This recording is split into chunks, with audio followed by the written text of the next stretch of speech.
ஏர் புதிதா என்ற கவிதை தொகுப்பை எழுதியவர் வந்து பார்த்தீங்க அப்படின்னா, ராஜகோபாலன்.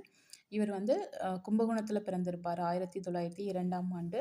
இவரு வந்து பார்த்தீங்க அப்படின்னா, எந்த இதழ்கள்ல ஆசிரியரா இருந்திருக்காங்கன்னா, தமிழ்நாடு, பாரதமணி, பாரததேவி, கிராம ஊழியன் இதில வந்து ஆசிரியரா இருந்திருக்காரு.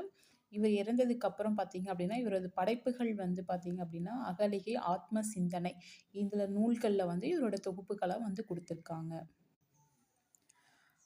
கோப்பரகேசரி திரிபுவன சக்கரவர்த்தி என்று பாராட்டப்படுபவர் யாருன்னு பார்த்தீங்கன்னா, 2ஆம் ராஜராஜ சோழன்.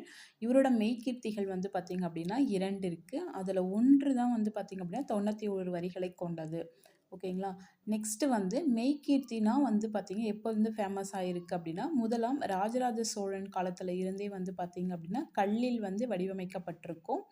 காமனா மெய்க்கீர்த்திகள் அப்படின்னா என்ன அர்த்தம் அப்படின்னா, அதோட ஃபர்ஸ்ட் பேஜ் அந்த கல்வெட்டுல எழுதுறாங்க பார்த்தீங்களா, அதில முதல் பகுதியில மன்னனை பற்றி புகழ்ந்து பாடுவது தான். ஓகேங்களா. அதுதான் வந்து மெய்க்கீர்த்தி. அது வந்து எப்படி இருக்கும் அப்படின்னா, புலவர்களால் எழுதப்பட்டு, கல் தச்சர்களால் வந்து என்ன பண்ணியிருப்பாங்க அப்படின்னா, கல்லில் பொறிக்கப்படும். அப்ப கோப்பரகேசரி திரிபுவன சக்கரவர்த்தி என்று பாராட்டப்படுபவர் வந்து 2ஆம் ராஜராஜ சோழன். இவரோட மெய்க்கீர்த்திகள் வந்து 2. அதில 1 வந்து பார்த்தீங்க அப்படின்னா 91 வரிகளை கொண்டது.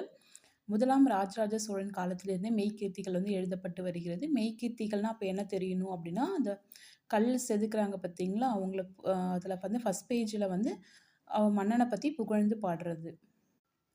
நெக்ஸ்ட்டு சிலப்பதிகாரம். சிலப்பதிகாரத்தில வந்து பார்த்தீங்க அப்படின்னா, புகார் காண்டத்தில தான் வந்து இந்திர விழா அப்படின்ற ஒரு காதை இருக்குன்று நமக்கு தெரியணும்.